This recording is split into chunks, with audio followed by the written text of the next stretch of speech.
அறிவே இல்லையா உனக்கு? வயசுக்கு வேற எதனா பேசுங்க சார்.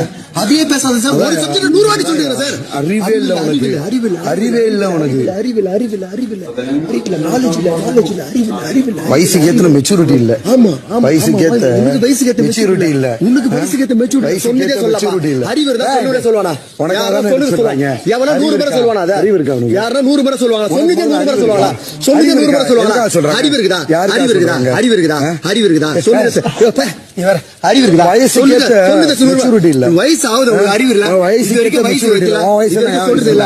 இது வரைக்கும் சொல்ற அறிவு இல்ல உங்களுக்கு. அறிவு இல்ல. வயசுக்கு ஏத்த அறிவு இல்ல உங்களுக்கு. வயசுக்கு ஏத்த மெச்சூரிட்டி இருந்தா நீ எங்கயோ போயிருப்ப. அறிவு இல்ல உங்களுக்கு. அறிவு இல்ல. வயசுக்கு ஏத்த மெச்சூரிட்டி இருந்தா எங்கயோ போயிருப்ப. அறிவு இல்ல உங்களுக்கு. அறிவு இல்ல உங்களுக்கு. போயாங்க. சொன்னதே சொல்லுங்கறாயா 100 முறை சொல்றீங்க. வயசுக்கு ஏத்த அறிவு இருக்கு. அறிவு இல்ல. வயசுக்கு ஏத்த அறிவு இல்ல. வயசுக்கு ஏத்த அறிவு இல்ல உங்களுக்கு. வயசுக்கு ஏத்த அறிவு இல்ல உங்களுக்கு. உனக்கு அறிவு இருக்கா? ரெண்டு பேருமே வயசு இதோட கம்முன்னு நான் திருப்பி பேசுறேன். நானே பேசுறேன். அவர் என்னோட இதோட பேச இல்ல. இதோட பேசுறேன். நானே பேசுறேன். என்னோட ரொம்ப சீனியர். பேசுறேன். நானே வயசுக்கு ஏத்த அறிவு. வயசுக்கு ஏத்த அறிவு தான் உங்களுக்கு. உனக்கு வினோத்